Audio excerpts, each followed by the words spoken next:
new GTA trailer, did you see it? Are you talking about their new heist or whatever? I don't give a fuck about a GTA heist. Who the hell plays online? A lot of people, I'm sure. I'm sure a lot of people do, thinking about it. They said it's their biggest update yet. Might be worth a shot. I mean, it's cool that they're continuing updates and stuff for GTA. Just not my style. GTA Online was such a flop for me. It went in such a direction that I didn't care for.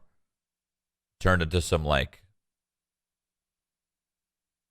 open world kind of like grief sandbox shit show, you know? I didn't like it. I would love to see a GTA 6. I'd love to see GTA 6 actually care about the modding community and work together, you know, on a united front and kind of make some dope ass shit together.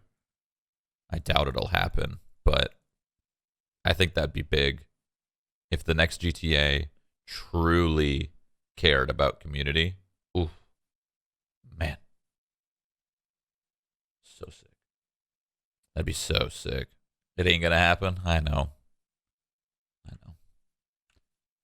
Why do you think that wouldn't happen? Do you think it's just the responsibility that the company has, and it'd be too much? Like not tying their hands with the community and modders and stuff makes it so that they don't have responsibilities or as many. Is that kind of why you think? No money in it from the resources needed. That's true. Yeah, I guess you have to come out with some sort of profit. If you're just doing it for the community, nobody does that. No game dev just does it for the community. It is really crazy how popular Ark is. It's had like 50 to 100,000 people playing every day on average for so fucking long. Crazy. Community. It's all just like community, just like DayZ. Like the reason why DayZ is still relevant is just because community. People create their own servers, they create their own settings. People start to like those settings and they just can't stop. They can't stop playing. That's really why I'm so surprised that more AAA studios or any AAA company doesn't want to fully engage with their community. I think that would be the best game of all time. If it was just a high-end studio that was really, really, really close and tied together with their community, constantly listening to their feedback, working together on everything. It's the Fast and Furious. Okay. It is actually crazy how popular Ark is, though. Crazy what a community can do.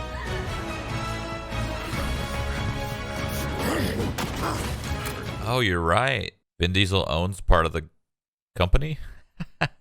Vin Diesel joined the company as president of Creative Convergence. What does that mean? Vin Diesel, silent billionaire. I mean, Vin Diesel's worth a lot, so. Like I said before, if I was worth hundreds of millions of dollars, I would do the same thing. I would invest a large chunk of money into a game studio. That's like a dream of mine. Even having no or very low amount of knowledge on the whole thing, I think it'd be a really fun thing to learn and do, of course. Be a part of. Like when it comes to being a part of something bigger, that's what I want to be a part of. That's my bigger thing that I want to be a part of someday. Why not a group of streamers work together to dev a game? You would need way more than that. That's not. It's possible, but the streamers couldn't fund it. They wouldn't have enough money. They would need outside help. Is a game that expensive? Yes, a game making. The more ambitious the project, the more expensive it is. You're looking at hundreds of millions of dollars. Unless you want to make something kind of cheap and shitty. That's the thing. If let's say streamers banded together and they wanted to make, they were all in ties and they all had the same kind of vision, chances are they wouldn't want to make something shitty. So that would be hundreds of millions of dollars.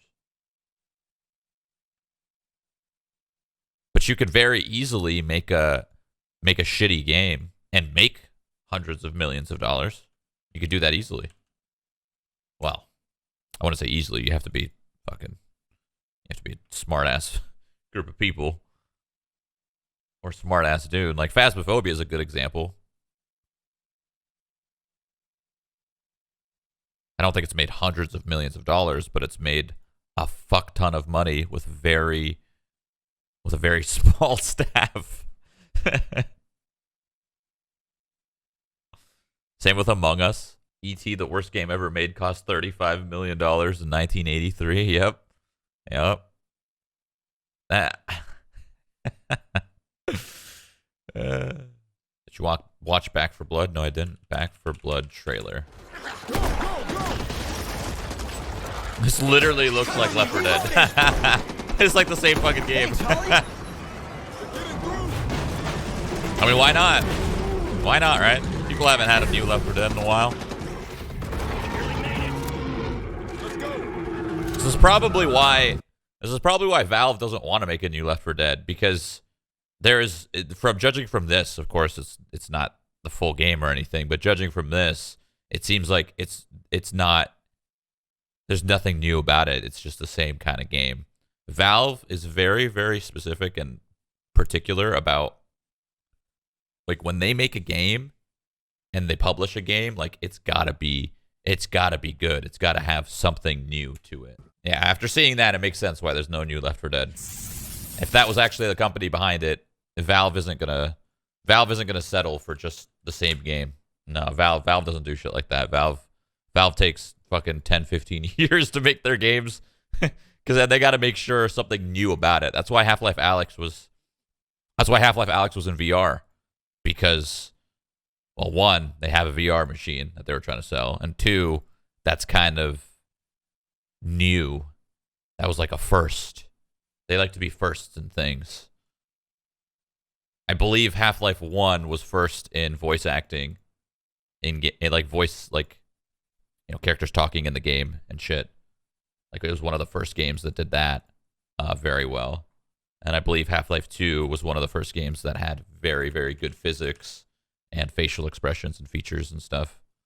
And then Half-Life Alyx, one of the very first, like, good VR story-driven game. No excuse for not making Half-Life 3. I mean, if they don't... So, like I said, Valve knows what the fuck they're doing. If they truly don't think that there's new enough tech and new enough mechanics and gameplay and shit that they can actually do in a video game, if there's just nothing revolutionary that they can make, they're not going to make Half-Life 3. Half-Life 3 is going to be made when they have some groundbreaking new technology. Like, when they have something that could truly be like, wow, how did they do this? That's what Valve does. It does seem like our industry, like our gaming industry, has kind of peaked a little bit. Like, even looking at Cyberpunk visually looks great. Gameplay, I'd say lackluster. And where they excelled on was dialogue and story and immersion and creating, like, all these options for your character and your playthrough. That's where they made something next gen. But that's not groundbreaking technology. That's simply putting a lot of time into your game. That's all that is.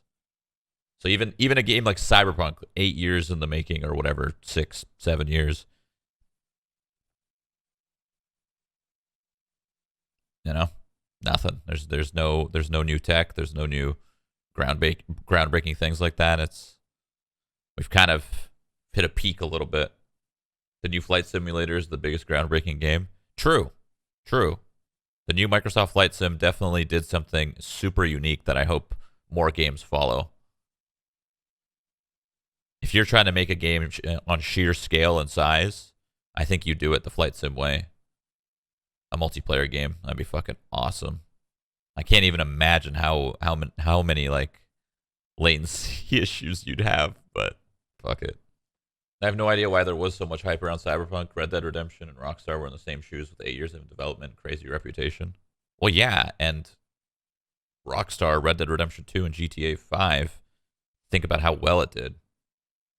It's the exact same thing. So what I mean, if you can understand Rockstar's hype and Red Dead Redemption 2 hype and GTA 5 hype, then you surely can understand Cyberpunk's hype. It's the same thing. Literally the same thing. I think the reason why people were probably more excited for Cyberpunk than it's hard to gauge more excited. Like, how do you gauge that? But let's just say, for the sake of argument, let's just say Cyberpunk was more hyped than Red Dead Redemption 2. Okay? Let's just say that. I think part of the reason the hype was so strong in Cyberpunk was just because the level of care and detail into making a single player game and not trying to make extra money out of you. And then you look at a game like Red Dead with Red Dead Online, you look at a game with GTA Online. Those are games that are cash cows that are trying to milk you, right? So I think that's the separation there, and that might be maybe why it got so much hype. People, I just don't think people really expected. I expected exactly what I got with Cyberpunk, and I loved it. But I don't think people expected that. I don't know what they expected, but I don't think they expected that. I'm hoping we get some breakthroughs here soon with video games, because Unreal Engine 5 or Unreal, is it 4 or 5? I don't remember now. Anyway, their new Unreal Engine, I don't think it's technically out yet, right? It's coming out next year, 2021. I'm excited to see what happens there. And hopefully it does really well, because I would like more developers to work on their engine. The only thing I expected that there wasn't enough NPCs that would behave more like Fallout Skyrim game that had daily life pathing, like going home to work and sleep. Yeah, but I thought that too, but then I realized why they went this direction, because one, it was a little easier, and two, it makes a little bit more sense.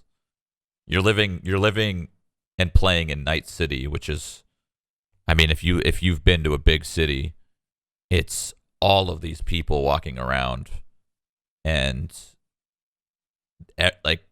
everyone's focused on their own thing. Everyone's a ghost in a way, right? Like, they kind of treated it like that, where all of these people are irrelevant to you, because they are. Think about how many people you pass by on a street in a giant city without a care in the world, without a thought about that person. I think that's kind of what they were going for. And it's just easier from a development standpoint. So that probably helped too. It's just like going to the gym. Like, I haven't gone to the gym much, okay? I haven't gone to the gym much, but when I went with Justin for the 2 to 3 weeks that we went, I was very self-conscious. And then the more I went, the more Justin kind of like made me realize that nobody gives a fuck about you there. They don't care at all. They're doing their own fucking thing.